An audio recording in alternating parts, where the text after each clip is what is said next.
ها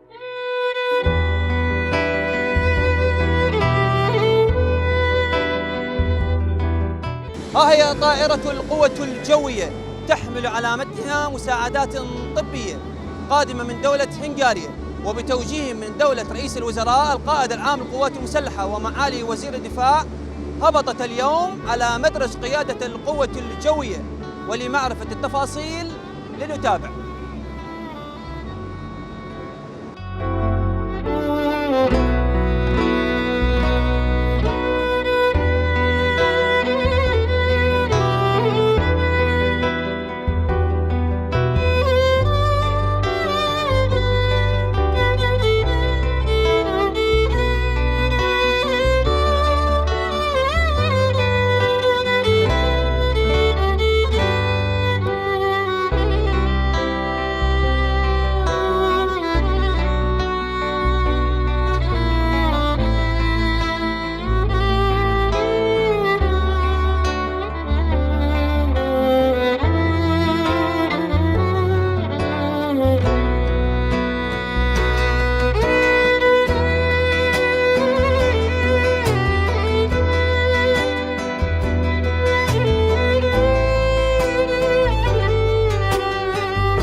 بتوجيه من السيد قائد العام للقوات المسلحة والسيد وزير الدفاع المحترم وكذلك السيد رئيس أركان الجيش، تم استلام الأمر بجلب المساعدات الطبية من دولة هنغاريا إلى العراق.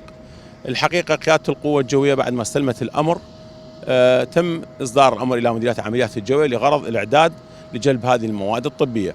القوة الجوية تحرص على أن تكون موجودة مثل ما هي مع القطاعات العسكرية في الميدان، كذلك لرفع جزئية من معاناة شعبنا من هذا الوباء اللي هو منتشر بالعالم كله، ونتمنى الشفاء لجميع الشعب العراقي من هذا الوباء.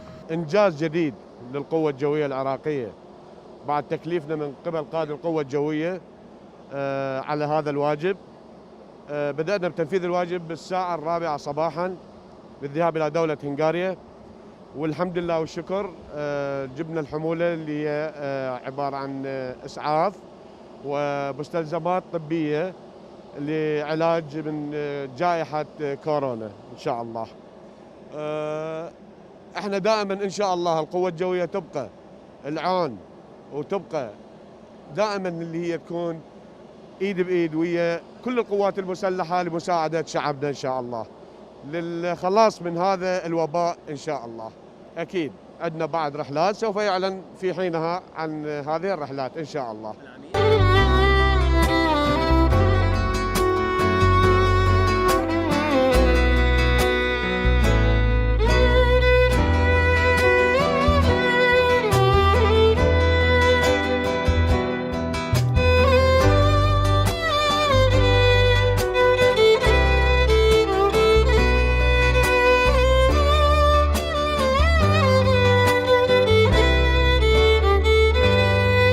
احنا مدينين لوزارة الدفاع للنشاط لرابع مرة، حيث بدأوا معنا يوم 8/3 بخصوص إرسال طائرة السي 130 إلى الصين، وقد نجحوا في ذلك نجاحا باهرا، إضافة إلى نشاطين آخرين.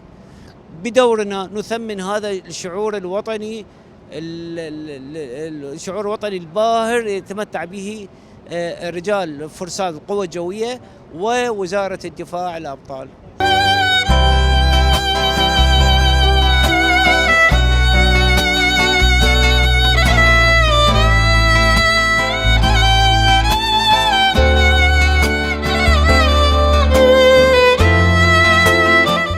وتأتي هذه الخطوة ضمن سلسلة خطوات نفذها صقور القوة الجوية لتسهم لمجابهة جائحة كورونا، حيث جاءت بتنسيق مشترك وتعامل متبادل بين البلدين. علي سامي، إعلام وزارة الدفاع.